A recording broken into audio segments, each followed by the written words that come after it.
గురించి ఏం తెలుసని దొంగతనం అంటగడుతున్నాడు. అలా అంటారేంటి అంకుల్? వీళ్ళిద్దరూ సిమెంట్ బస్తాలు పట్టుకెళ్తుంటే ఆది చూశాడు.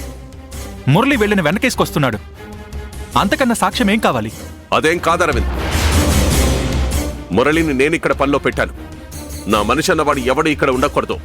అందరూ నీ చెప్పు చేతుల్లో ఉండాలి. అందుకే మురళి మీద నింద వేసి బయటికి పంపాలన్నది నీ ప్లాన్.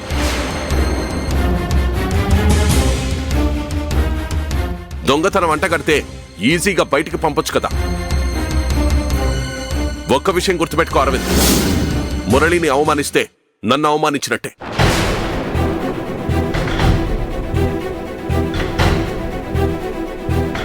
అదేంటి అంకుల్ అలా మాట్లాడతారేంటి? మనం ఫ్యామిలీ ఫ్రెండ్స్, బిజినెస్ పార్ట్నర్స్.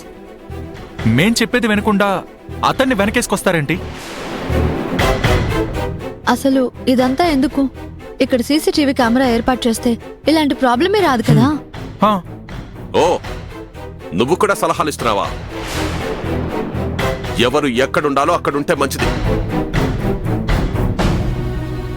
పవిత్ర చెప్పిన దానిలో తప్పే ఉంది అంకుల్. నువ్వు చాలా ఎక్కువ చేస్తున్నావు అరవింద్. నేను చెప్పిన సజెషన్స్ ఏవి నువ్వు ఇంప్లిమెంట్ చేయడం లేదు. అక్కడ టైల్స్ వేయించమంటే వద్దని చెప్పావు. వీల్ చైర్ కోసం ఎక్కువ స్పేస్ వదిలిపెట్టావు. ఇక్కడ నా మాట చెల్లకూడదని అంతా నీ గ్రిప్ లోకి తీసుకోవాలని నీ ఆలోచన. ఎందుకు అంకుల్ అంతలా ఆలోచిస్తున్నారు? ఇది వృద్ధుల కోసం కడుతున్నాం కాబట్టి వాళ్ళకి కంఫర్ట్ గా ఉండడం కోసం అక్కడలా డిజైన్ చేయించాను. ఎక్కువ కంఫర్ట్ తీసుకున్నాం, దానిలో తప్పే ఉంది.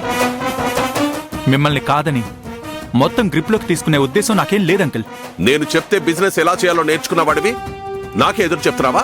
మీరే కదా అంకుల్ ఈ ప్రాజెక్ట్ విషయంలో పూర్తి ఫ్రీడమ్ ఉందని నాకు చెప్పారు.